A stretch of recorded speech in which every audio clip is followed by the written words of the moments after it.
আসসালামু আলাইকুম। কি অবস্থা সবার? আশা করছি সবাই ভালো আছো।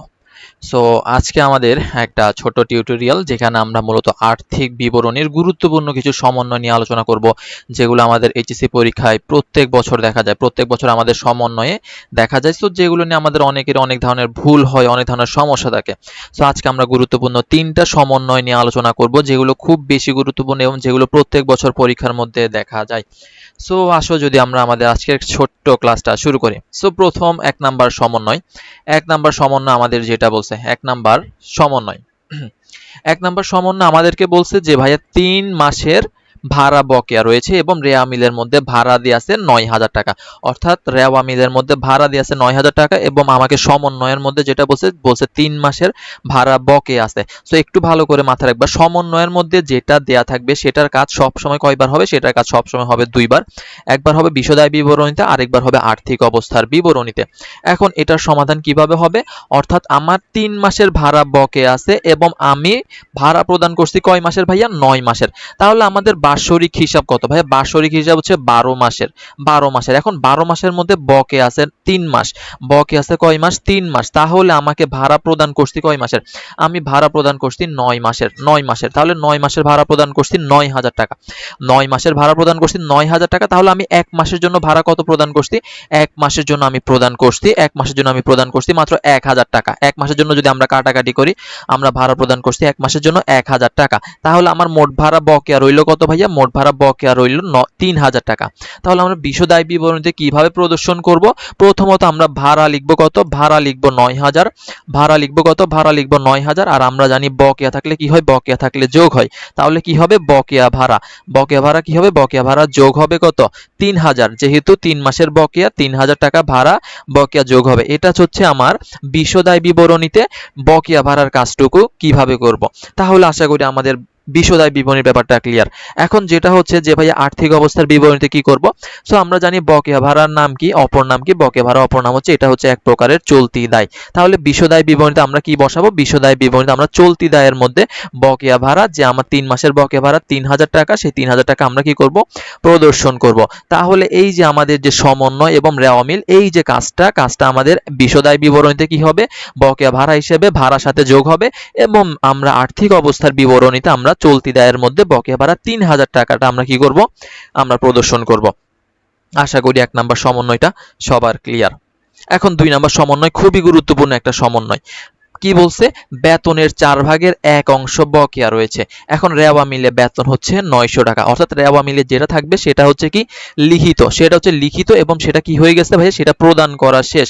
সেটা প্রদান করা হয়েছে। এখন আপনি বেতন প্রদান করছেন কত টাকা? 900 টাকা। এখন আপনাকে বলছে আপনি যে বেতন প্রদান করছেন এটা 4/1 অংশ বকেয়া। তার মানে 4/1 অংশ যদি বকেয়া থাকে, তার মানে প্রদান করছি কত? প্রদান করছি ভাইয়া 3 অংশ। প্রদান করছি কত? প্রদান করছি 3 অংশ। তাহলে আমাদের ক্যালকুলেশনটা যেভাবে হবে যে ভাইয়া প্রদান করছি 3 অংশ, 3 অংশ সমান কত ভাইয়া? ভাইয়া 3 অংশ সমান হচ্ছে 900। আর বকে আছে কত অংশ ভাইয়া? ভাইয়া বকে আছে 1 অংশ। তাহলে এখানে প্রথমত আমরা আবার ঠিক আগের মতো বেতন কত? বেতন হচ্ছে 900। বেতন হচ্ছে 900 কয় মাসের ভাইয়া? 3 মাসের। 1 মাসের কত? 1 মাসের হচ্ছে ভাইয়া বেতন হচ্ছে 300। কিন্তু আমার এই 1 মাসেরই কি আছে? বকেয়া আছে। তাহলে যোগ বকেয়া বেতন। যোগ কি ভাইয়া? যোগ বকেয়া বেতন কত? বকেয়া বেতন হচ্ছে 300। তার মানে 4 ভাগ মোট বেতন কত? মোট বেতন হচ্ছে 4 ভাগ। এর মধ্যে 1 ভাগ কি আছে? বকেয়া আছে। তাহলে আমরা 1 ভাগ বের করছি কিভাবে? 3 দ্বারা ভাগ করছি, 1 দ্বারা কি করছি? গুণ করছি। তাহলে আমাদের বকেয়া বেতন কত? 300। তাহলে মোট বেতন কত? মোট বেতন হচ্ছে 1200। এই কাজটা আমরা কোথায় করব? এই কাজটা আমরা করব বিশদ আয় বিবরণীর মধ্যে। আর আর্থিক অবস্থার বিবরণীতে আমরা কি করব ভাইয়া? যেটা বকেয়া আছে সেটা আমরা কোথায় প্রদর্শন করব? সেটা আমরা চলতি দায়ের মধ্যে সরাসরি 300 টাকা আমরা প্রদর্শন করে দিব। সো আশা করি 2 নাম্বার সমন্বয় সবার ক্লিয়ার। 2 নাম্বার সমন্বয় এবং 1 নাম্বার সমন্বয়। সো এগুলো একটু ভালো করে মাথায় রাখবেন। দেন আসেন আমাদের আজকে লাস্ট যে সমন্বয়টা, আর একটা গুরুত্বপূর্ণ সমন্বয়।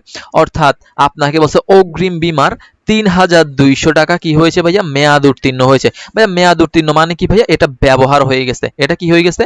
এটা ব্যবহার হয়ে গেছে। কিন্তু আপনার রেওয়া মিলে অগ্রিম বীমা ছিল কত? অগ্রিম বীমা ছিল 6,000। অর্থাৎ আপনি বীমা প্রদান করছেন 6,000, এর মধ্যে আপনি ব্যবহার করছেন কত? ব্যবহার করছেন 3,200। তাহলে যতটুকু ব্যবহার হয়েছে আমরা কি করব? আমরা ততটুকুই আমরা বিশদায় বিবরণীতে প্রদর্শন করব। অর্থাৎ আমরা বীমা প্রদান করছি কত ভাইয়া? ভাইয়া বীমা প্রদান করছি আমরা টোটাল ৬,০০০। বীমা প্রদান করছি কত টাকার ভাইয়া? ৬,০০০। এর মধ্যে মেয়াদ উত্তীর্ণ যতটুকু হয়েছে সেটাকে আমরা কি করব? সেটাই আমরা বিশদায় বিবরণীতে প্রদর্শন করব। অর্থাৎ এখানে আমাদের যে মেয়াদ উত্তীর্ণ বীমা খরচটুকু আমরা কি করব? বীমা খরচটুকুই শুধুমাত্র আমরা প্রদর্শন করব, বীমা খরচটুকু। তাহলে আমাদের খরচ হয়েছে কত ভাইয়া? খরচ হয়েছে ৩,২০০। এটাই হচ্ছে আমাদের বিশদায় বিবরণীর কাজ, যে আমরা যতটুকু খরচ হয়েছে শুধুমাত্র বিশদায় বিবরণীতে আমরা খরচটুকু প্রদর্শন করব। এখন ভাইয়া বীমা প্রদান করছি ৬,০০০, খরচ হয়েছে ভাইয়া ৩,২০০, বাকি কত রয়ে গেছে? বাকি ২,৮০০ রয়ে গেছে, যেটা আমার অগ্রিম হিসেবে থেকে গেছে, যেটা আমার কি থেকে গেছে?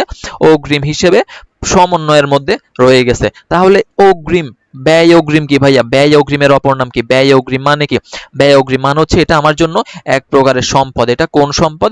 এটা হচ্ছে আমার জন্য চলতি সম্পদ। তাহলে চলতি সম্পদের মধ্যে আমরা অগ্রিম বীমা হিসেবে কত টাকা প্রদর্শন করব?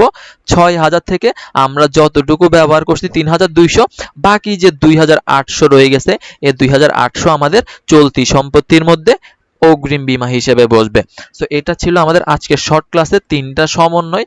আশা করি সবাই বুঝতে পারছো। কারো যদি কোনো সমস্যা থাকে অবশ্যই কমেন্টে জানাবা, এবং পরবর্তীতে এভাবে আমরা আস্তে আস্তে আরো বিভিন্ন বিস্তারিত গুরুত্বপূর্ণ সমন্বয়গুলো তোমাদের সামনে প্রেজেন্ট করবো ইনশাল্লাহ। ওকে, ভালো থাকো, সুস্থ থাকো, আসসালামু আলাইকুম।